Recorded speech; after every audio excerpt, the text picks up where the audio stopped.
मध्य प्रदेश में, thank you, Madhya Pradesh में जो मुगल सल्तनत है वो किस तरह से दिखाई देती है। अब अपन इसको समझने की कोशिश करते हैं, ठीक है। चलो, वो कुछ कह रहा है, क्या कह रहा है जरा देखिए।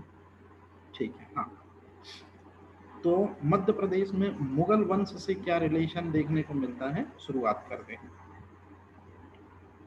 सबसे पहले आप लोगों ने ये हिस्ट्री में पढ़ा होगा कि भारत में मुगल वंश का संस्थापक जो है वो दरअसल में एक ऐसा व्यक्ति है जो असल मायने में मंगोल भी है और तुर्की भी है। तो जैसे आप बाबर के बारे में ये चीज तो बहुत अच्छे से जानते होंगे कि बाबर जो है वो पिता पक्ष से तुर्की है ना, और माँ पक्ष से वो चंगेज खान या मंगोल है।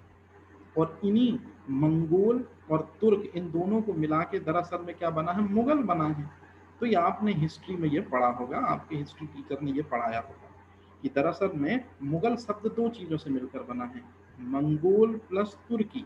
याद रखना ये चीज। तो भारत में मुगल वंश का संस्थापक कौन है, बाबर। तो चलो जरा जल्दी से, हम हिस्ट्री नहीं पढ़ते, हमको तो ये देखना है कि हिस्ट्री मुगल से संबंधित मध्य प्रदेश में क्या क्या चीजें हैं। तो जब भी हम बाबर को पढ़ते हैं मध्य प्रदेश के संदर्भ में, तो सबसे पहले हम पढ़ते हैं वो युद्ध जिसकी वजह से भारत में मुगल वंश की नींव डाली गई। तो भारत में मुगल वंश की नींव किस कारण से डाली गई थी, तो आपको भी ये पता है कि लोदी वंश का अंतिम शासक था इब्राहिम लोदी, और इब्राहिम लोदी को ही बाबर की सेना ने क्या किया था, हरा दिया था। अब याद रखना, इसमें से ये क्वेश्चन हिस्ट्री का है, लेकिन एमपी कहाँ छुपी हुई है। इब्राहिम लोदी का एक फ्रेंड है जो ग्वालियर का राजा है, जिसका नाम है विक्रमजीत। कई बुकों में उसका नाम विक्रमादित्य भी लिखा है। तो आपसे क्वेश्चन पूछा जाता है कि युद्ध क्षेत्र में मारा जाने वाला एकमात्र शासक कौन सा है। तो युद्ध क्षेत्र में जो शासक मारा गया है उसका नाम है विक्रमजीत, जो कि इब्राहिम लोदी के साथ मारा गया है। तो ये जो दूसरा पॉइंट है ये पीएससी का क्वेश्चन है कि कहाँ का राजा पानीपत के प्रथम के युद्ध में बाबर और इब्राहिम लोदी की सेना के दौरान इब्राहिम लोदी की तरफ से युद्ध करते हुए मारा जाता है। तो ये ध्यान रखना आप, ग्वालियर का राजा है विक्रमादित्य या विक्रमजीत बोलते हैं इसको। अब चलते हैं आगे। जब हम बात करते हैं ग्वालियर के राजा विक्रमादित्य की या विक्रमजीत की, याद रखना मेरी बात बहुत इंपॉर्टेंट है, यहीं से दरअसल में हाथ लगता है एक हीरा जिसको कोहिनूर कहते हैं। तो ये हमेशा से क्वेश्चन आपसे पूछा जाता है कि जो कोहिनूर का हीरा है वो वास्तव में ग्वालियर के दिवंगत महाराज जो इब्राहिम लोदी के मित्र थे, मतलब कौन, यही राजा विक्रमाजीत या विक्रमादित्य, इन्हीं के महल से प्राप्त होता है। और मेरी बात ध्यान से सुनना, मतलब पानीपत के प्रथम युद्ध के बाद में मुगलों ने ग्वालियर पर क्या कर लिया है, उसको कब्जे में ले लिया है। और जब ग्वालियर में जाएगा कौन जाएगा, उसका बेटा हुमायूं जाएगा। तो हुमायूं को क्या मिलेगा, भैया जी एक हीरा मिलेगा, और वो हीरा लाके हुमायूं किसको देगा, अपने बाप बाबर को देगा। परंतु हुमायूं बाबर को बहुत चाहता है, बाबर भी हुमायूं को बहुत चाहता है, मतलब पुत्र स्नेह आ जाएगा यहाँ।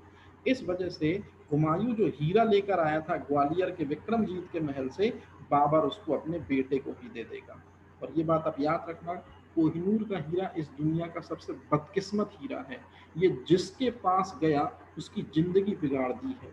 अलाउद्दीन खिलजी बहुत गंदे तरीके से मरा, हुमायूं बहुत गंदे तरीके से मरा, राजा रणजीत सिंह का नाम सुने होंगे, बहुत बुरे तरीके से मरे। रानी विक्टोरिया, एक बीमारी है आपने सुना होगा कि वो चोट लग जाती है, हीमोफीलिया।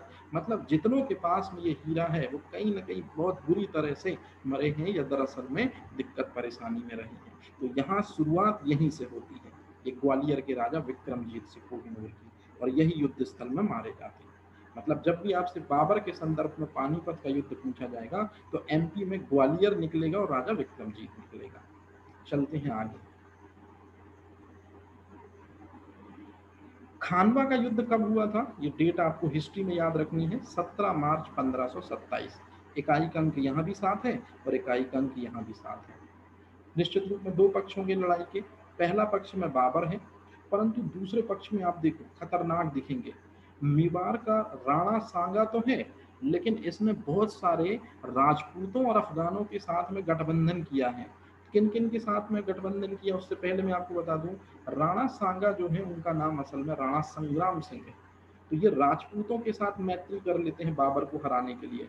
मारवाड़, ग्वालियर, आमेर, अजमेर। अब आप बोलोगे ग्वालियर, तो ग्वालियर जो है जीत लिया, लेकिन कुछ समय बाद में लूटपाट करके उसको छोड़ दिया।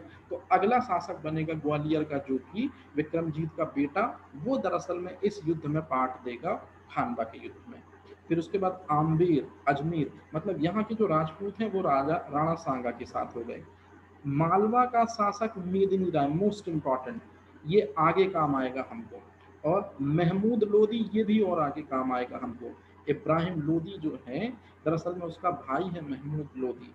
और हसन खां मेवाती, वसीम और ये आलम, मतलब इतने सारे लोगों का क्या बनता है, एक ग्रुप बन गया दरअसल में। और ये ग्रुप किसके अगेंस्ट लड़ता है, बाबर के। लेकिन आपको पता होगा कि बाबर के पास थे तुगलमा युद्ध नीति, रूमी पद्धति, और उससे भी इंपॉर्टेंट बाबर एक कुशल सेना नायक था।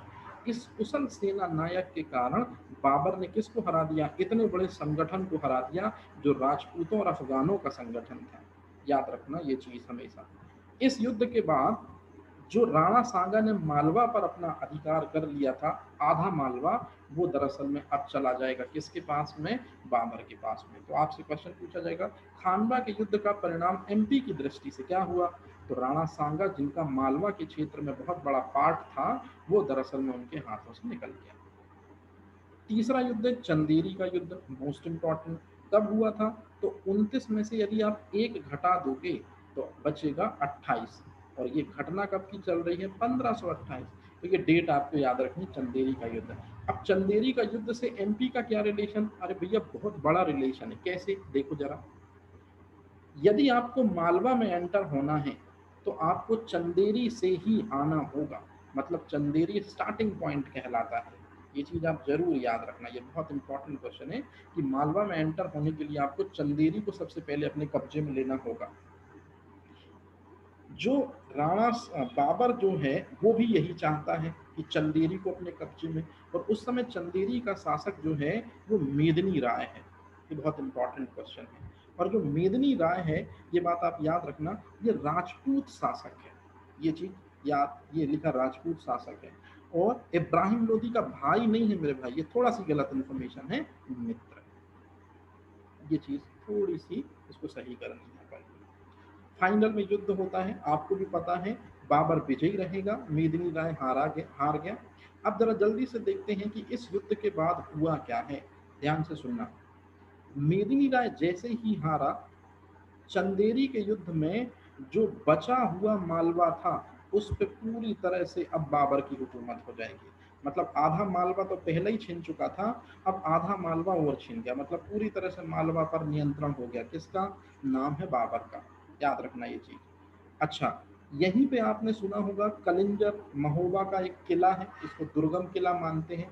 यदि कोई इस किले में आ जाए तो फिर सामने वाली सेना उसको नहीं हरा सकती है। तो इसी युद्ध के बाद, चंदेरी के युद्ध के बाद, कलिंजर का किला या महोबा जो है में जो स्थित किला, वो बड़े आराम से मुगलों के अधीन हो गया, क्योंकि इस किले पर अधिकार था इस मेदिनी राय का। अब इसके बाद में इसी में एक हिस्ट्री से संबंधित क्वेश्चन आता है कि चंदेरी के युद्ध में मुगलों की तरफ से या बाबर की तरफ से एक व्यक्ति लड़ा था जिसका नाम है शेरशाह सूरी। और शेरशाह सूरी ने पूरी व्यवस्था देखकर कि मुगल कैसे लड़ते हैं, कौन कौन से हथियार यूज करते हैं, इसने कहा था कि यदि कभी मुझे मौका मिला तो मैं मुगल साम्राज्य को नष्टो नाबूद कर दूंगा। और ऐसा हुआ भी। तो कौन से दो युद्ध थे जिसकी वजह से भारत में मुगल साम्राज्य समाप्त हो गया और सूर्यवंश या शेरशाह सूरी जो है उसका उदय हो गया। तो ये दो युद्ध हैं, चौसा का युद्ध और बिलग्राम का युद्ध। तो ये आपने सुने होंगे, लेकिन अपन को केवल एमपी के नजरिए से बात करनी है। इतना क्लियर है। अब चलते हैं अपन, मुगल वंश का सबसे अभागा शासक हुमायूं कहलाता है। जरा देखते हैं कि मध्य प्रदेश में हुमायूं से संबंधित क्या क्या चीजें हैं। अब ध्यान से सुनना।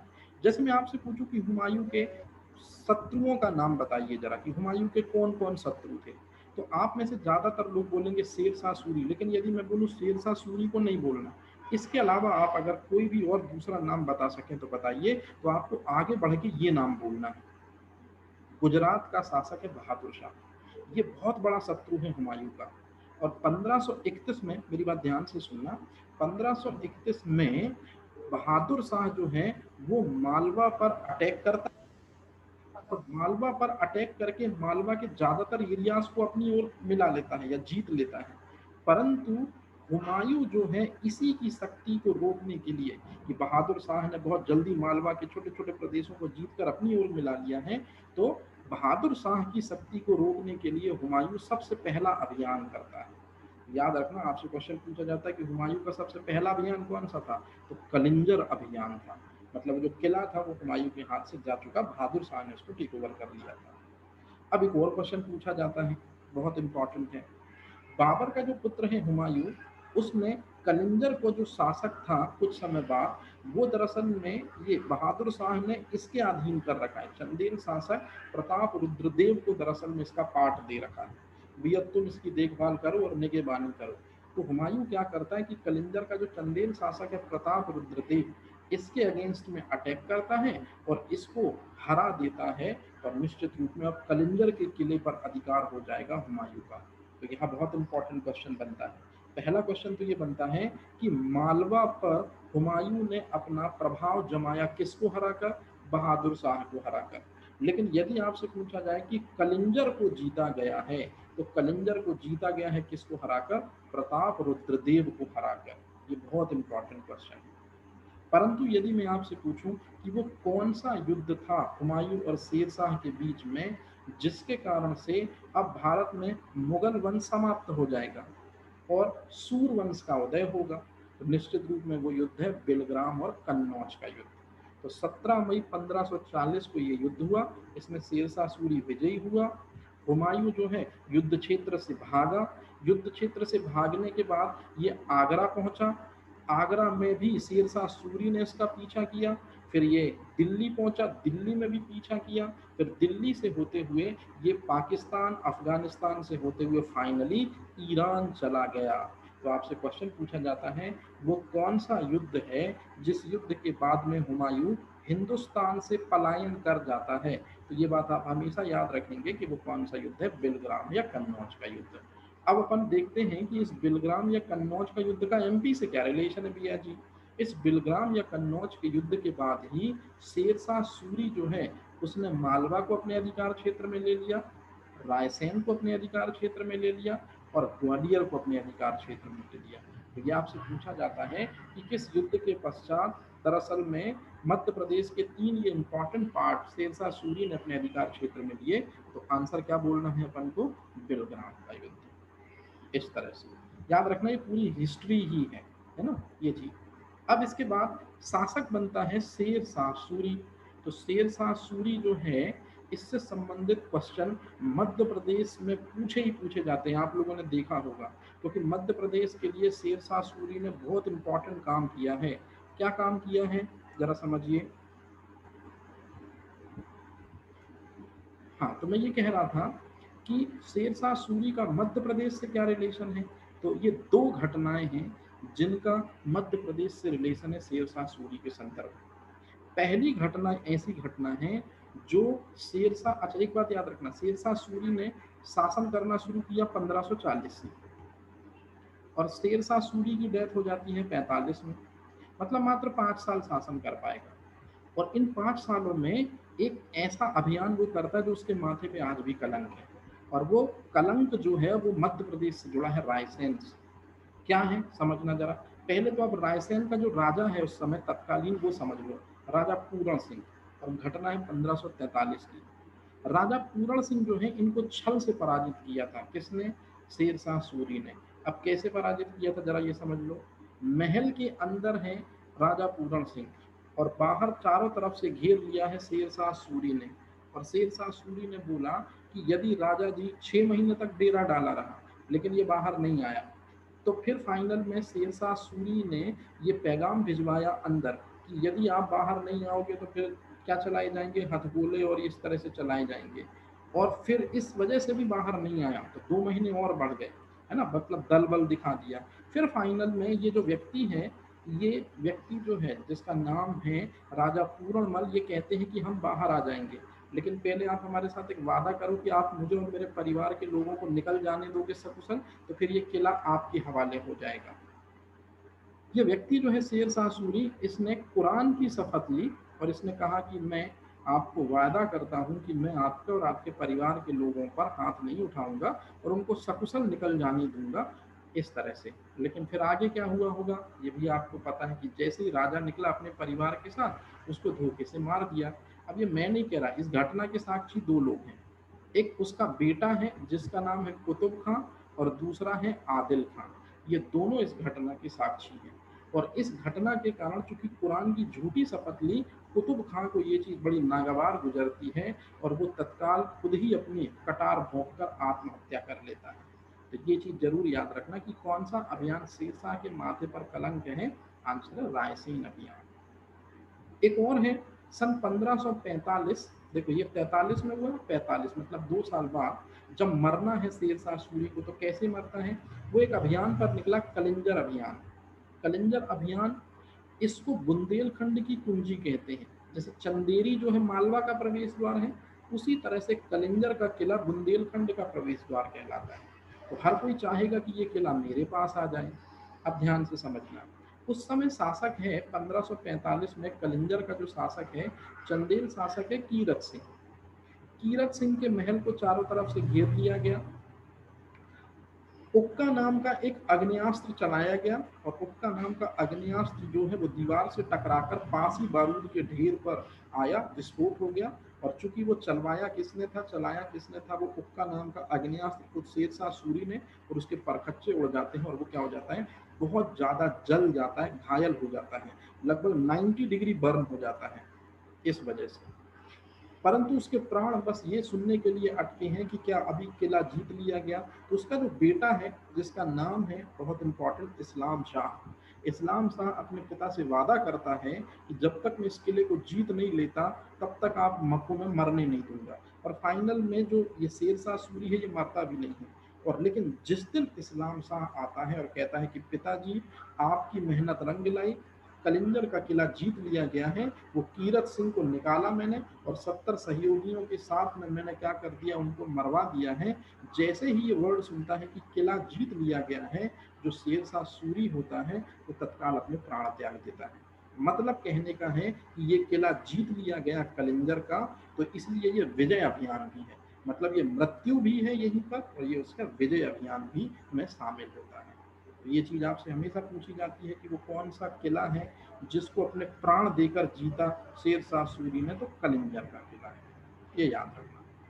अब इसके बाद शेर शाह सूरी का वो बेटा बैठता है दिल्ली की गद्दी पर। याद रखना मेरी बात, दिल्ली की गद्दी पर नहीं, यही तो क्वेश्चन है। अभी तक के सारे शासक दिल्ली पर शासन कर रहे होते हैं, परंतु शेर शाह सूरी का जो पुत्र है जिसका नाम इस्लाम शाह, वो अपनी राजधानी को आगरा से हटाकर ग्वालियर ले जाएगा।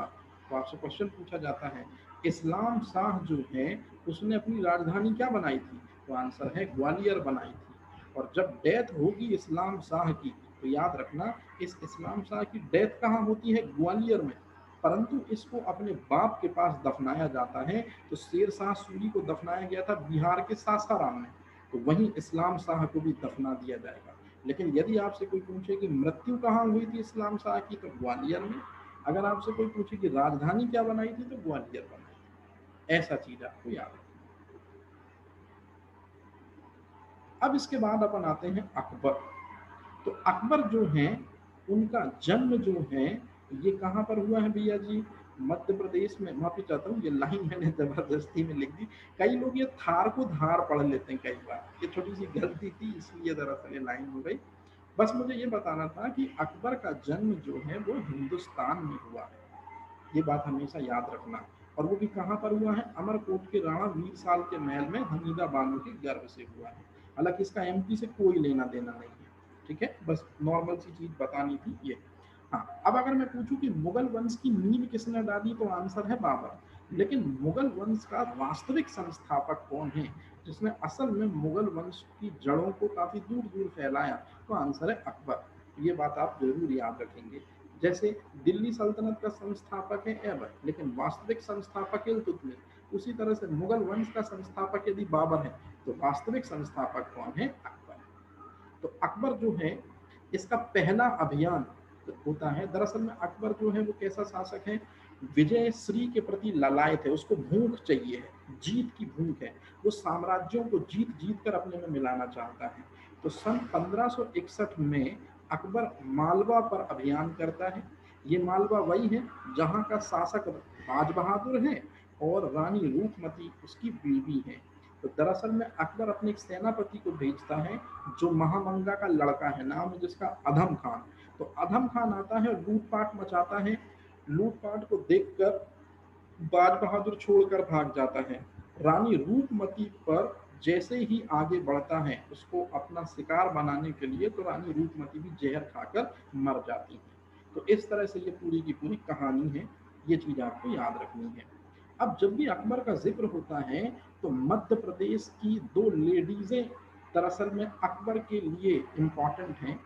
जैसे पहली लेडी आप भी जानते हैं कि गढ़कटंगा, मंडला और जबलपुर के बीच ये क्षेत्र है गढ़कटंगा, यहाँ की रानी है रानी दुर्गावती, ये आपको पता है।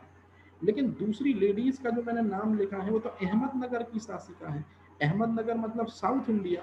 लेकिन आपको जानकर खुशी होगी कि चांद बीबी ने जब अकबर से युद्ध किया था तो युद्ध ना हो, अहमदनगर की जनता ना मरे, इसलिए चांद बीबी ने अकबर से एक समझौता किया कि मैं आपको बरार का क्षेत्र दे देती हूँ। और ये बरार का मतलब मध्य प्रदेश है, इसलिए मैंने ये सेंटेंस लिखा है।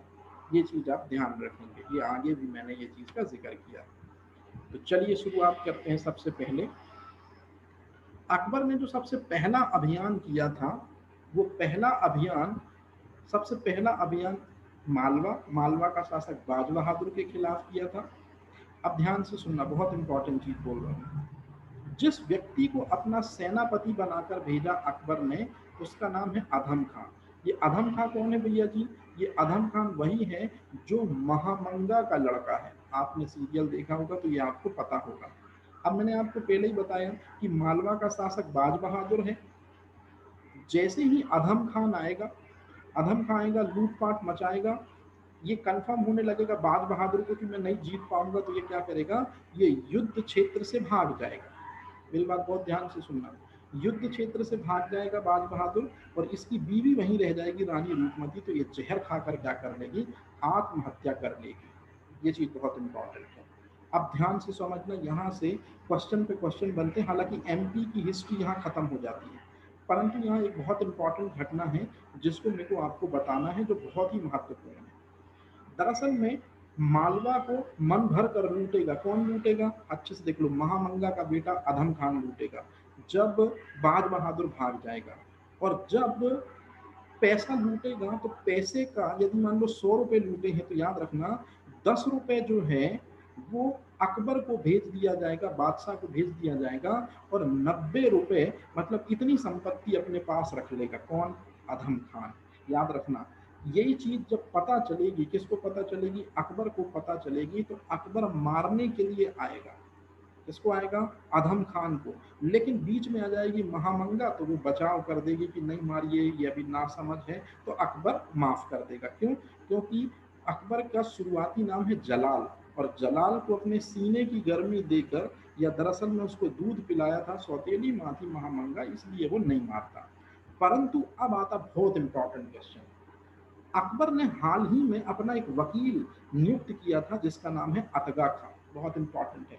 और अतगा खां जब डॉक्यूमेंट्स देखता है तो पाता है कि अरे बाप रे, जो महामंगा का बेटा है अधम खान, इसने तो बहुत सारा पैसा गबन किया है।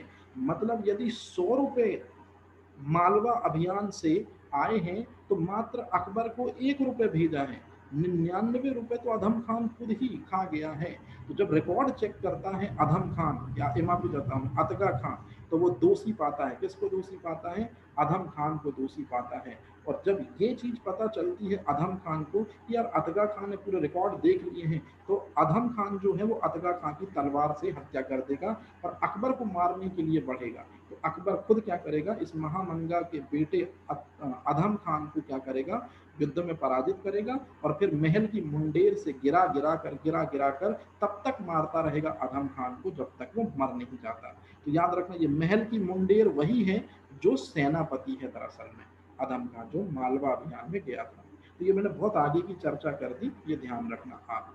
अब यदि मैं आपसे पूछूं एक बहुत इंपॉर्टेंट क्वेश्चन कि अकबर को काहे का शौक था, तो अकबर नगाड़ा बजाया करता था या नक्कारा बजाता था। वो मालवा के शासक बाज बहादुर से ही दरअसल में उसने सीखा था।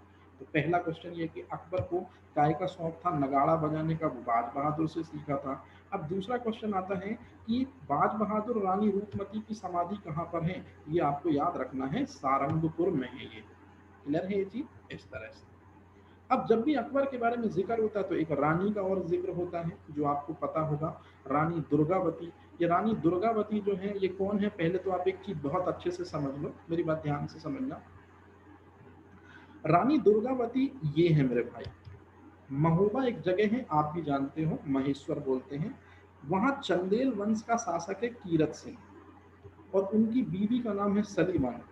इन्हीं की पुत्री है दरअसल में रानी दुर्गावती। मतलब मैंने इनका मायका आपको बता दिया, याद रखना। अब इनकी शादी होती है, किससे शादी होती है, ध्यान से सुनना। देखो कहाँ की है ये, बेसिकली महोबा की, लेकिन इनकी शादी होती है मंडला और जबलपुर के बीच जो गोंडवाना साम्राज्य है, वो साम्राज्य दरअसल में एक व्यक्ति के अधीन है जिनका नाम है अमन दास। और अमन दास का जो लड़का है जिसका नाम है दलपत राय बुंदेला, इससे मोहब्बत करती है कौन, याद रखना, रानी दुर्गावती। तो दरअसल में ये प्रेम प्रसंग है, याद रखना, ये चंदेल शासिका है रानी दुर्गावती और ये दलपत बुंदेला, दरअसल में बुंदेला लगा है लेकिन ये दरअसल में कौन है, गोंड राजा है, ये बात याद रखना। तो गोंड और चंदेलों के बीच में संबंध बन जाता है, प्यार हो जाता है और इस वजह से शादी हो जाती है कब, 1542 में। कुछ समय बाद लड़के का भी जन्म होगा, ये लड़के का नाम आपको याद रखना पड़ेगा, नाम वीर नारायण का जन्म होता है।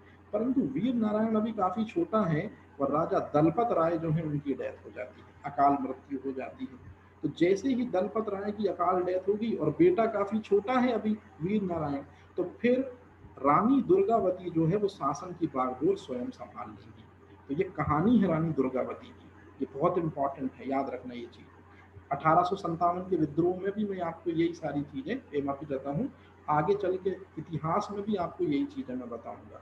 अब आता है वो कारण, दरअसल में जिस वजह से अकबर ने इस मंडला की गोंड शासिका रानी दुर्गावती पर अटैक किया। क्यों किया, तो पहला ऐसी किंवदंती मानी जाती है कि जो ये रानी है इसको अपने हरम में शामिल करना चाहता है, मतलब अपने लेडीज डिपार्टमेंट में शामिल करना चाहता है इनकी खूबसूरती को देखकर। परंतु वहीं कुछ लोग ऐसा कहते हैं कि दरअसल में रानी के पास एक हाथी था, सफेद हाथी, जिसका नाम है सरमन, और इनका एक वजीर है जिसका नाम है आधार सिंह। दरअसल में अकबर को नौरत्नों का शौक है, ये तो आपको पता है। तो अकबर इस आधार सिंह वजीर को और इस हाथी को अपने साइड करना चाहता था, इसीलिए, और रानी कहती है कि मैं नहीं दूंगी दोनों चीजें, तो बस युद्ध हो जाता है। अब मेरी बात ध्यान से सुनना, अकबर ने जितने भी आक्रमण किए हैं, तो यदि आपसे मैं पूछूं कि गढ़कटंगा गोंडवाना पर अकबर का पहला आक्रमण है, दूसरा आक्रमण है कि तीसरा आक्रमण है, तो ये तीसरा आक्रमण है। उस समय वहां का शासक कौन है, वीर नारायण शासक है जो अल्प वयस्क है। पूरी तरह से बागडोर कौन संभाल रहा है भैया, संभाल रही है रानी दुर्गावती। अब आता मोस्ट इंपॉर्टेंट क्वेश्चन, अकबर ने इस अभियान में किसको भेजा था, असफ खान को भेजा था। याद रखना, असफ खान, वहां अतगा खान, अधम खान, इनमें कंफ्यूज नहीं होना, अच्छे से देख लो, यही क्वेश्चन पूछा जाता है। रानी दुर्गावती के अगेंस्ट में अकबर ने किसे भेजा था, असफ खान को भेजा था। लेकिन यदि मैं आपसे पूछूं कि ठीक इसी के पहले मालवा में किसको भेजा था, तो महामंगा का जो बेटा है, तो महामंगा का बेटा का नाम क्या है भैया जी, अधम खान को। लेकिन अधम खान की शिकायत किसने करी थी, तो जो वकील था दरअसल में अकबर का, अतगा खान ने करी थी। तो कहीं आप कंफ्यूज ना हो जाए, अतगा खां अधम खां, इसलिए ये चीजें मैंने क्लियर कर दी। अब चलते हैं अपन आगे। चंद्रगुप्त द्वितीय नौ रत्न परंपरा में विश्वास करते थे, अकबर भी अपने दरबार में नौ रत्न रखता था, ये आपको भी पता है। जैसे बीरबल।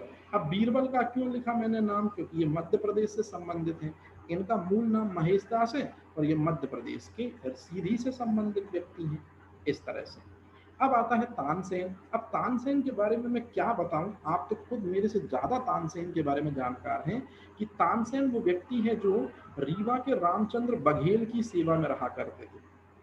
परंतु रीवा के रामचंद्र बघेल की सेवा में रहते थे और ये इस तरह से गाते थे, क्योंकि ये रुद्र वीणा, मियाँ की टोडी, मियाँ का राग इनको इस तरह से आता था कि वास्तविकता में इनकी दूर दूर गूंज थी कि भैया इस संगीत के बहुत बड़े महारथी हैं। तो मैंने आपको कल पढ़ाया था कि जलालुद्दीन कुर्ची को भेजा था लाने के लिए, तो ये आपको पता है इसलिए मैं कुछ भी नहीं बता रहा। अब मुद्दे की चीज, तानसेन जो है इनका बेसिकली नाम है तन्ना मिश्रा, लेकिन कुछ किताबें कहती है रामतनु पांडे। अब चूंकि बाप का नाम मकरंद पांडे है इसलिए ये ज्यादा बेहतर है। तो ये आपको भी पता होगा कि दरअसल में अकबर माफी चाहता हूँ, तानसेन का नाम क्या है, रामतनु पांडे और तन्ना मिश्रा। परंतु एक क्वेश्चन पूछा जाता है, जब तानसेन इस्लाम धर्म ग्रहण कर लेता है तो उसका नाम क्या है, अता अली। हालांकि ऐसे क्वेश्चन नहीं पूछे जाएंगे, सीधे सीधे बात करता मुद्दे की चीज। तानसेन के जो गुरु हैं उनका नाम है मोहम्मद गौस, और मोहम्मद गौस जो है इनका मकबरा ग्वालियर में है। और अपने गुरु मोहम्मद गौस से बहुत प्यार करता है कौन, तानसेन। तो तानसेन का मकबरा भी कहाँ पर है भैया जी, ग्वालियर में है। तो ये चीज याद रखना कि तानसेन और उनके गुरु शाह मोहम्मद गौस का मकबरा कहाँ पर है, ग्वालियर।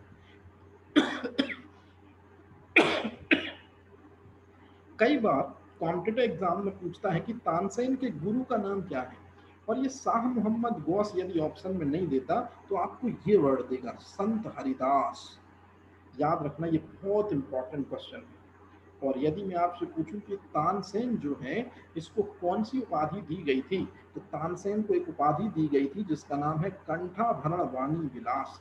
ये उपाधि दी गई थी तानसेन को, अकबर ने ही दी थी। और बीरबल को जो उपाधि दी गई थी आप कभी सपने में नहीं सोच सकते, कवि प्रिय की उपाधि दी थी अकबर ने।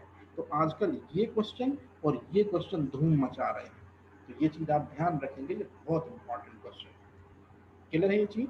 अच्छा, अब आगे चलते हैं। अकबर का जो अंतिम अभियान है वो, अकबर देखो अकबर की 1605 में डेथ हो जाती है। तो अकबर का अंतिम जो अभियान है वो एक किला है। दरअसल में ये किला, यदि आपने तानाजी मालुसरे मूवी देखी होगी तो आपको ये किले के बारे में सुना होगा आपने। ये असीरगढ़ का किला एक ऐसा किला है, यदि आप इस किले को जीत लेते। अच्छा एक बात याद रखना, अब ये क्यों लिखा मैंने, असीरगढ़ दरअसल बुरहानपुर में आता है। ये बुरहानपुर हमारे लिए बहुत इंपॉर्टेंट है, मध्य प्रदेश में ही आता है। तो दरअसल में असीरगढ़ बुरहानपुर के अंतर्गत आता है, एमपी में है, इसलिए मैं ये लिख रहा हूँ कि अकबर की अंतिम विजय। तो असीरगढ़ का किला जो बुरहानपुर में था, अकबर ने उसको जीता है। और जब अकबर ने जीता है इस किले को, तो याद रखना सोने का ताला जो था उसको सोने की चाबियों से खोला था। तो आपने सुना होगा औरंगजेब ने गोलकुंडा और बीजापुर जीता था तो सोने की चाबियों से खोला था। बिल्कुल उसी तरह से अकबर भी असीरगढ़ का किला जब जीतता है तो उसको सोने की चाबियों से क्या करता है, खोलता है। और इसके बाद अकबर कोई भी अभियान नहीं कर पाता है। तो ये चीज आप जरूर याद रखेंगे कि अकबर का अंतिम अभियान 1601 में होता है, असीरगढ़ के किले पर होता है, और अकबर इसको जीत कर सोने चांदी के ताले से खोलता है उसको। ठीक है, ऐसे। अब जब अपन चलते हैं जहांगीर के समय पे, अकबर के बाद अगला बादशाह आता है जहांगीर। जहांगीर के समय पे हमको देखने को मिलता है मध्य प्रदेश में एक सबसे इंपॉर्टेंट चीज, जहांगीर और अकबर ये दो ऐसे बाप बेटे हैं, इनको जब भी टाइम मिलता तो ये मांडू जरूर घूमने आते थे प्राकृतिक सौंदर्य को देखने के लिए। तो पहला तो ये क्वेश्चन हो गया। अच्छा दूसरा, अगर आपने कभी सुना हो, मैंने अभी 2 दिन पहले पढ़ाया था, ओरछा का एक शासक है जिसका नाम है वीर सिंह बुंदेला। दरअसल में सन 1602 में अकबर की अपने बेटे, उस समय जहांगीर नाम नहीं रहता, उस समय नाम रहता है सलीम, से थोड़ी बहस हो जाती है और सलीम अपना घर छोड़ के चला जाता है अपनी नानी के पास। ठीक है, मतलब राजस्थान चला जाता है। अकबर को ऐसा लगता है कि यार ये मेरा बेटा जो है मेरे से गुस्सा होकर चला गया, तो अकबर क्या करता है, अबुल फजल को भेजता है। अबुल फजल जाता है, रास्ते में एक जगह पड़ती है ऊर्छा, वहां पर अपने घोड़े को रोकता है, विश्राम कर रहा होता है। इतने में वो जो ऊर्छा, जिस जगह पे अबुल फजल ने अपना घोड़ा रोका है, वो जगह जिस रियासत में आती है, वो ऊर्छा का शासक है वीर सिंह बुंदेला। और वीर सिंह बुंदेला सलीम का बड़ा अच्छा फ्रेंड है। वो तत्काल मैसेज पहुंचवा देता रातों रात कि ये आप अबुल फजल नाम का कोई व्यक्ति है, ये आपके पीछे पीछे आ रहा है। तो सलीम को ऐसा लगता है कि ये पक्का मेरे बाप से लड़ाई जो हो गई थी, तो निश्चित रूप में मेरे बाप ने क्या किया है, मेरा जो बाप है ये निश्चित रूप में ये क्या कर रहा है, मेरे को मारने के लिए इसको भेजा अबुल फजल को। तो तत्काल सलीम जो है वो कहता है अबुल फजल एमापी ज्यादा वीर सिंह बुंदेला से कि जो मेरे को मारने आ रहा तुम उसको मार दो। तो तत्काल वीर सिंह बुंदेला जो ओरछा शासक है, जो सलीम का मित्र है, ये सर कलम कर देता है अबुल फजल का, जैसा ही अबुल फजल आगे बढ़ता है ओरछा के। तो आपसे क्वेश्चन पूछा जाता है वो कौन सा शासक है जो पुरस्कृत हुआ था जिसने मारा था अबुल फजल को, तो याद रखिएगा ओरछा का शासक है वीर सिंह बुंदेला। अब मध्य प्रदेश में वीर सिंह बुंदेला से संबंधित बहुत सारे क्वेश्चन पूछे जाते हैं। अच्छा एक चीज मैं क्लियर कर दूं, जैसे ही अपन ये डिस्कनेक्ट होंगे, मतलब अभी तो 15 मिनट और पढ़ना है अपन को, ताकि ये चीज अपन खत्म कर दें, ठीक है। मुश्किल से मुश्किल 10 मिनट ज्यादा से ज्यादा, यदि अपन फिर से होते रिकनेक्ट। तो मैं ये कह रहा था कि जो गोविंद महल है वो दतिया में, याद रखना गोविंद महल दतिया में वीर सिंह बुंदेला ने बनवाया है, और इसको हिंदू वास्तुकला का सबसे बेहतर उदाहरण कहते हैं। मतलब हिंदू वास्तुकला में सबसे बेहतर है ये गोविंद। आपसे सीधे पूछा जाएगा गोविंद महल कहाँ है, दतिया में है। वीर सिंह बुंदेला ने दरअसल में इसको बनाया था, बस ये चीज आप याद रखें। अब जब जहांगीर के बारे में बात आती है तो एक व्यक्ति का नाम आपने जरूर सुना होगा, सर जेम्स प्रथम एमापी जाता। उस व्यक्ति का नाम है, बहुत इंपॉर्टेंट है वो व्यक्ति, सर टॉमस रू। सर टॉमस रू वो व्यक्ति है जिसको आपने हिस्ट्री में पढ़ा होगा, जो व्यापारिक घोषणा पत्र पे साइन लेने के लिए आया था। तो ये जहांगीर से मांडू में भी मिलता है।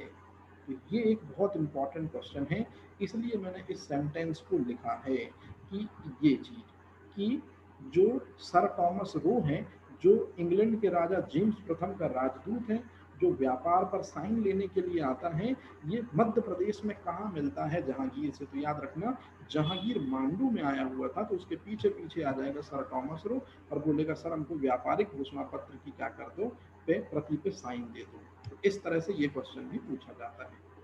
अब महल कहाँ पर किया जी, तो ताजमहल आगरा में है, यमुना नदी के किनारे, ये चीज आपको पता है। लेकिन असल मायने में ताजमहल मध्य प्रदेश में होता, और मध्य प्रदेश में जहां होता वो जगह है बुरहानपुर। अब ध्यान से सुनना, शाहजहां के समय पे दरअसल में राजधानी हुआ करती थी बुरहानपुर। तो शाहजहां के समय पे राजधानी बुरहानपुर हुआ करती थी, और बुरहानपुर में एक लेडी का नाम आपने शायद बहुत सुना होगा, मुमताज बेगम, जिसकी याद में ताजमहल बना है। ये जब अपने 14वें बच्चे को जन्म दे रही थी, याद रखना ये बुरहानपुर मध्य प्रदेश की घटना ही है। तो जब ये अपने 14वें बच्चे को जन्म दे रही थी, तो उसी समय लेबर पेन से या प्रसव पीड़ा के कारण इसकी डेथ हो जाती है, और इसका जो शरीर है यही बुरहानपुर में ही काफी समय तक रखा रहता है। तेल वेल और महत्वपूर्ण औषधियां और इस तरह से संरक्षित रहता है, इसको लेप वेप करके रख देते हैं। फिर उसके बाद में अकबर माफी चाहता हूँ शाहजहां जो है, उसके दिमाग में आता है कि मेरी बीवी ने, दरअसल में क्यों संरक्षित रहता है बहुत समय तक, क्योंकि शाहजहां को दरअसल में अपनी बीवी का एक वचन याद आता है कि कल बुलाएंगे कि मेरे मरने के बाद मुझे इस दुनिया में अमर कर देना। तो मरने के बाद मुझे इस दुनिया में अमर कर देना मतलब सीधा सा है, ये एक स्टेटमेंट था। किसका स्टेटमेंट था, मुमताज का। तो शाहजहां को ऐसा समझ में आता है कि निश्चित रूप में क्या करना चाहिए, कुछ बनाना चाहिए। तो फिर बनता है दरअसल ताजमहल। अब चूंकि ताजमहल जो है, याद रखना कहाँ बनना है, आगरा में। तो दरअसल में टेम्परेरी मुमताज तो चली गई, और मुमताज चली गई तो बुरहानपुर अब कैंसिल हो गया, सीधे आगरा पहुंच जाते। तो आगरा में ही प्रशासनिक राजधानी, फिर आगरा में ही कोर्ट भी आ जाता है। तो इसी वजह से आगरा में पास में बनाया जाता है यमुना नदी के तट पर ताजमहल। तो ये थोड़ा सा आप याद रखना। अगर कोई आपसे पूछे कि ताजमहल पहले कहाँ बन सकता था, तो बुरहानपुर में बन सकता था, लेकिन बाद में वो शिफ्ट होकर यूपी चला गया, इस तरह से। और उसके पूरे तार जुड़े हैं, नाम है लेडी का मुमताज महल से। इस तरह से ये चीज है। अब जब भी औरंगजेब के बारे में क्वेश्चन आता है, क्योंकि शाहजहां के 4 लड़के हैं, आपने कभी यदि नाम सुना हो, उनमें सबसे बड़ा लड़का है दारा शिकोह। ये सबसे बड़ा लड़का है। फिर इसके बाद में जो सबसे छोटा लड़का है वो है औरंगजेब। याद रखना, शाहजहां के 4 लड़कों में औरंगजेब का जन्म उज्जैन के पास दोहर में हुआ था। अब याद रखना, ये दोहर एमपी में भी है, एक जगह उज्जैन के पास, और एक जगह राजस्थान में भी है। तो कई लोग कहते हैं कि एमपी में, कई लोग कहते हैं राजस्थान में, इसको लेके बातचीत हो जाती है ना। लेकिन आप ये याद रखना कि दोहर जो उज्जैन के पास है, यही औरंगजेब का बर्थ हुआ था, मतलब एमपी में बर्थ हुआ था औरंगजेब का। अच्छा, अब औरंगजेब जो है, मेरी बात ध्यान से समझना, शाहजहां जब शासन कर रहा है दिल्ली की गद्दी पर, तब औरंगजेब जो है अपने जीवन के 50 में से 27 साल ये साउथ में गुजारता है, मतलब दक्कन का गवर्नर बना रहकर गुजारता है। तो ये भी एक क्वेश्चन पूछा जाता है कि शाहजहां के समय में जहां औरंगजेब ने अपना अधिकतर समय कहाँ की सूबेदारी में बिताया था, तो दक्कन मतलब साउथ इंडिया। लेकिन ये हिस्ट्री में क्वेश्चन आता है, एमपी में नहीं आता। अब पूछा जाता है, आपने सुना होगा कि चारों भाई, शाहजहां की तबीयत खराब होती है तो चारों भाई युद्ध लड़ते हैं। तो जब चारों भाई युद्ध लड़ते हैं तो एक युद्ध आता है धर्मट का युद्ध, और भी युद्ध है ना, लेकिन जो धर्मट का युद्ध है उसका इंपॉर्टेंस इसलिए है क्योंकि वो मध्य प्रदेश के उज्जैन के निकट ही लड़ा गया है। तो दारा जो है, दारा सिको, यही वलीहद बनना चाहता था, यही बादशाह बनना चाहता था। औरंगजेब की तरफ से युद्ध करता है जसवंत सिंह और कासिम खान, ये बात याद रखना। अब इसके बाद की चीज कुछ भी पढ़ाने लायक नहीं है, ये सब हिस्ट्री में पढ़ाई जाती है।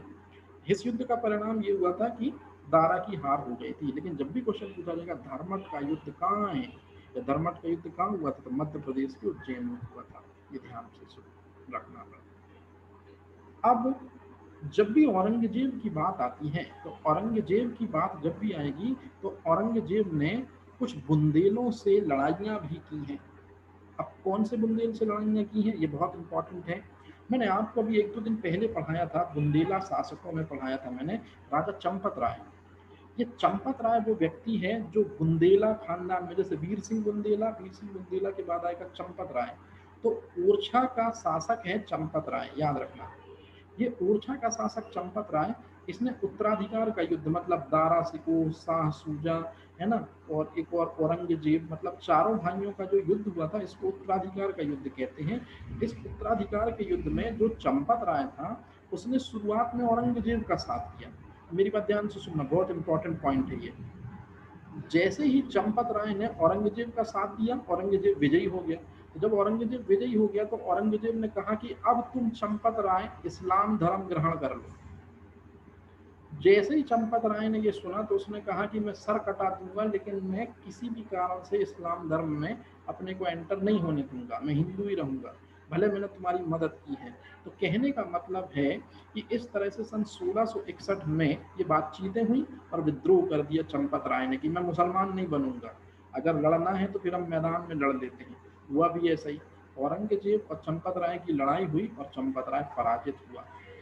पराजय का धक्का इतना बुरा लगा चंपत राय को कि बताओ, मेरे को ये मुसलमान बनाएंगे और मैं पराजित भी हो चुका हूँ और अब मेरा धर्म मेरे से छिन जाएगा, इसलिए ये आत्महत्या कर लेते हैं। तो आपसे क्वेश्चन पूछा जाता है एमपीपीएससी में, एमपी की तरफ से, कि मध्य प्रदेश के बुंदेला वंश में वो कौन सा शासक है जिसने औरंगजेब से हारकर स्वयं आत्मग्लानी में आत्महत्या कर दी थी? याद रखना, चंपत राय। बहुत इंपॉर्टेंट क्वेश्चन। और इसी चंपत राय का बेटा आएगा अब छत्रसाल। तो बाप चूंकि चंपत राय, उसने औरंगजेब के खिलाफ विद्रोह किया, तो भैया जी छत्रसाल भी क्या करेगा, औरंगजेब के खिलाफ विद्रोह का नेतृत्व करेगा। मतलब जो बाप का दुश्मन वो बेटे का दुश्मन। परंतु जो छत्रसाल है, औरंगजेब की डेथ होती है 1707 में। तो 1707 में मरने से पहले औरंगजेब 2 साल पहले ये छत्रसाल को बुलाता है और छत्रसाल से कहता है, उस समय जर्जर हालत में हो चुका है औरंगजेब, और कहता है कि मैंने तुम्हारे पिता के साथ में गलत किया था, चंपत राय के साथ में, उन्होंने मेरी उत्तराधिकार के युद्ध में मदद की थी, साथ दिया था, तो मुझे उनको जोर जबरदस्ती नहीं करनी चाहिए, मैं माफी मांगता हूँ। और जैसे ही माफी वर्ड, तो फिर तत्काल छत्रसाल हाथ पकड़ लेते हैं कि ठीक है, जो पुरानी बातें हुई जाने दो। मतलब कुल मिला के क्या हो गई, संधि हो गई, माफ कर दिया। अब सुनना, और भी आपकी इंपॉर्टेंट कहानी है। दरअसल में औरंगजेब जो है, चूंकि माफ कर दिया, आत्मग्लानी में ये भी जल रहा था कि मैंने चंपत राय के मरने के लिए मैं ही उत्तरदायी हूँ, तो फिर फाइनल में 400 जाद का मनसब देता है और मोस्ट इंपॉर्टेंट क्वेश्चन निकल कर आता है, एक उपाधि देता है छत्रसाल को राजा की। क्वेश्चन पूछा जाता है एमपीपीएससी में, निम्नलिखित में से छत्रसाल को राजा की उपाधि किसने दी थी? तो हमेशा याद रखना 1707 में मर जाता है औरंगजेब, उससे 2 साल पहले ये उपाधि डिक्लेयर कर जाता है। क्लियर है ये चीज? और फिर फाइनल में 1707 में जब औरंगजेब मर जाएगा तो जो बुंदेला परिवार, बुंदेला जो वंश है उसको टोटल जो है छत्रसाल वो फ्री कर देगा और बुंदेलखंड का शासक अपने आप को कहलवाएगा कि पूरा बुंदेलखंड अब मेरे आधिपत्य में है। मतलब आपसे क्वेश्चन पूछा जाता है कि छत्रसाल ने बुंदेलखंड का स्वतंत्र शासक अपने को कब नियुक्त किया? याद रखना, जैसे ही आज डेथ होती है रात में औरंगजेब की, दूसरे दिन तत्काल छत्रसाल महाराज अपने आप को क्या बोल देते हैं कि अब मुझ पे कोई मुगलिया सल्तनत नहीं चलेगी, मैं इंडिपेंडेंट रूलर हूँ, मैं स्वतंत्र हूँ। और इन्हीं की बेटी है, छत्रसाल की बेटी है, मैंने बताया था आपको, कौन है पिया जी? बाजीराव मस्तानी में मस्तानी। और मस्तानी जो है उसका विवाह किससे होता है? पेशवा से होता है, बाजीराव प्रथम से, है ना। और इस तरह बाजीराव फर्स्ट से होता है जो पेशवा रहते हैं, और फिर आपको आगे की कहानी फिल्म में देखी है। तो इस तरह से यहाँ पर आपका मुगल काल का एमपी समाप्त हो जाता है।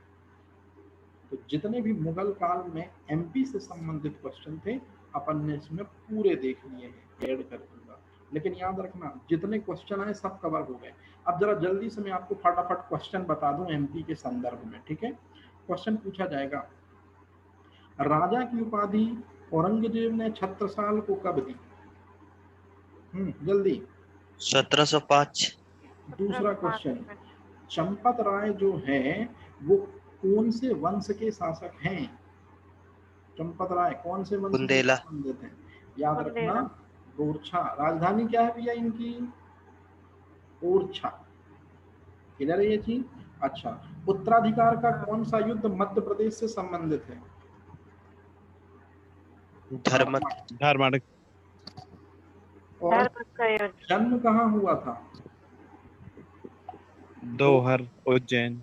ठीक है। निम्नलिखित में से 14वें बच्चे को जन्म देते हुए मुमताज महल की मृत्यु कहाँ हो गई थी? बुरहानपुर, आशेरगढ़। ठीक है। यदि मैं आपसे पूछूं सर टॉमस रो जो एक व्यक्ति था जो व्यापारिक घोषणा पत्र पे साइन लेने आया था, उसने कहां पर भी जोर आजमाइश की है, साइन लेने की कोशिश की है जहांगीर से, मध्य प्रदेश में? मांडू। ठीक है। वीर सिंह बुंदेला जो है उसने किसको मारा था और जहांगीर से उपहार पाए हैं? अबुल फजल। अबुल फजल। ठीक है। अब मैं यदि अगला क्वेश्चन पूछूं, अकबर का अंतिम अभियान कौन सा था? आसिरगढ़ का। सोने की चाबियों से किस अभियान में ताले खोले गए हैं? आसिरगढ़ का किला। लेकिन यदि मैं आपसे पूछूं कि अकबर का पहला अभियान किसके खिलाफ है? रानी रूपमती। बाज बहादुर रानी रूपमती। आप मुझे बताओ कौन सा सेना नायक भेजा था अकबर ने? आदम खां। याद रखना, अधम खां की शिकायत किसने कर दी थी तो फिर अकबर ने महल की मुंडेर से गिराकर अधम खां को मार दिया था? अतगा खां। अतगा खां कौन है? वकील। याद रखना ये, ठीक है। अच्छा, अकबर ने नगाड़ा बनाना, नगाड़ा बनाना नहीं, नगाड़ा बजाना किससे सीखा था? बाज बहादुर से। बाज बहादुर से। अगर मैं पूछूं कि बाज बहादुर और रानी रूपमती का समाधि कहाँ पर भैया जी? सारंगपुर राजगढ़। ठीक है, सारंगपुर राजगढ़। ये थोड़ी सा इधर ये दब गया वर्ड, मैं अभी इसको सही करके भेज देता हूँ, ठीक है। अच्छा, अब बहुत खतरनाक क्वेश्चन, अच्छे से देख लो, मैं रानी दुर्गावती से पूछूंगा। बताओ रानी दुर्गावती किस वंश की शासिका थी मायके की तरफ से? मायके की तरफ से कौन? चंदेल। चंदेल कीरत सिंह। ठीक है। अगर मैं आपसे पूछूं कि फिर शादी कौन से वंश के राजा से होती है? गौड़ राजा। गौड़ वंश का वो राजा कौन है भैया जिससे शादी होती है? दलपत बुंदेला। नाम उनका दलपत राय नाम है, ठीक है। अच्छा, फिर कितने कौन सा उनका पुत्र का नाम क्या है भैया जी, उनके पुत्र का नाम? वीर वीर नारायण, नारायण, ये कैसा है शासक? अल्पवयस्क, अल्पवयस्क, तो पति की डेथ हो जाएगी, मतलब दलपत बुंदेला की डेथ हो जाएगी, तो फिर शासन कौन संभालेगा? रानी दुर्गावती। अब बताओ, दुर्गावती, दुर्गावती का अकबर से किस बात को लेकर बहस हो गई और अकबर ने अटैक कर दिया गढ़कटंगा पर? कौन सी चीज है इन दोनों के बीच में बहस की वजह? मैंने आपको बताया था, एक हाथी और एक, नवरत्नों में एग्जैक्टली, एक हाथी और एक मंत्री। तो मंत्री को नौरत्नों में शामिल करना चाहता था अकबर, अच्छे से नाम देख लो, उसका नाम है आधार सिंह। और सफेद हाथी जिसका नाम है सरमन, उसको अपने तरफ करना चाहता था अकबर। तो ये चीज याद रखना। अब आता मोस्ट इंपॉर्टेंट क्वेश्चन, बताओ रानी दुर्गावती को हराने के लिए अकबर ने कौन से सेनापति को भेजा? आसफ खान। मालवा में किसको भेजा है? मालवा में किसको भेजा है? मालवा अभियान में रानी रूपमती बाज बहादुर के अगेंस्ट? आदम खां। अतगा खा, अब ये देखो, मेरे को मालूम था अतगा खां भी आएगा ऑप्शन में। अतगा खां नहीं, आदम खां। आदम खा। ठीक है, ये छोटी छोटी मिस्टेक नहीं करना, इन्हीं में चले जाओगे। चलो आगे चलते हैं। अब जल्दी से बताओ, अकबर का पहला अभियान जो है मालवा है, कौन से दो शासकों के अगेंस्ट में है? ये तो बन जाएगा। सेनापति कौन है? आदम खान। अच्छा, अकबर की लड़ाई कौन सी दो रानियों से होती है? जल्दी से बता दो, कौन कौन सी रानियों से अकबर टकराता है? रानी दुर्गावती। दुर्गावती, चांद कहाँ की बीबी। अच्छा बताओ, चांद बीबी तो अहमदनगर की शासिका है। क्यों लिखा अपन ने? क्योंकि चांद बीबी ने कौन सा क्षेत्र अकबर को दिया था? बरार बरार, का। बरार। एमपी। और इसी कारण से एक जीतल करके हिजड़ा होता है, वो मार देता है चांद बीबी को कि तुम बिना लड़े और ये बरार का क्षेत्र दे दी। और जबकि चांद बीबी का मकसद था कि प्रजा को कोई हानि ना हो, क्योंकि अकबर की सेना जो है वो बड़े गंदे तरीके से नोचती है दरअसल में प्रजा को, मतलब काफी नुकसान पहुंचाती है। जल्दी से बताओ, शेरशाह सूरी का लड़का इस्लाम शाह, इसने राजधानी कहाँ बनाई थी? ग्वालियर। ग्वालियर, इम्पोर्टेंट है। वो कौन सा अभियान है जिस अभियान को जीतते जीतते शेरशाह सूरी की डेथ हो जाती है? कलिंजर। कालिंजर, कलिंजर, शेर शाह के माथे पर कौन सा कलंक है? कौन सा अभियान कलंक है जो राजा पूरणमल से जुड़ा हुआ है? रायसेन, रायसेन। किस सन में हुआ था? 1543 में। बाज बहादुर से, याद रखना, माफी चाहता हूँ, बहादुर शाह से मालवा को किसने जीता था? अगर मैं पूछूं मुगल काल में तो आंसर है हुमायूं। लेकिन यदि मैं पूछूं कि कलिंजर के किले को हुमायूं ने किस शासक से जीता था, तो याद रखना प्रताप रुद्र प्रताप। देव। और ये पहला अभियान है हुमायूं का। ये इंपॉर्टेंट क्वेश्चन में आता है। अब इसके बाद यदि मैं आपसे पूछूं, सिंपल सिंपल सा क्वेश्चन है, बताओ चंदेरी के युद्ध का मध्य प्रदेश से क्या लेना देना? चलो बताओ, जल्दी से बताओ, चंदेरी का युद्ध का मध्य प्रदेश से क्या लेना देना था? मालवा का प्रवेश द्वार। एग्जैक्टली, इसीलिए जो बाबर है वो किसको अपने अधीन करना चाहता है? चंदेरी को अपने अधीन करना चाहता है, ताकि रोक टोक ना हो और बड़े आराम से मालवा में एंटर किया जा सके। इसीलिए मेदिनी राय को हराता है। अब बताओ वो कौन सा युद्ध था जिसमें राजपूत और अफगान दोनों एक साथ होकर बाबर के खिलाफ लड़ते? खानवा का युद्ध। और खानवा के युद्ध से मालवा पे पूर्ण नियंत्रण हो जाता है। किसका हो जाता है? आंसर है व्यक्ति का नाम बाबर। अब बताओ आप, पानीपत का पहला युद्ध मध्य प्रदेश से कैसे संबंधित है?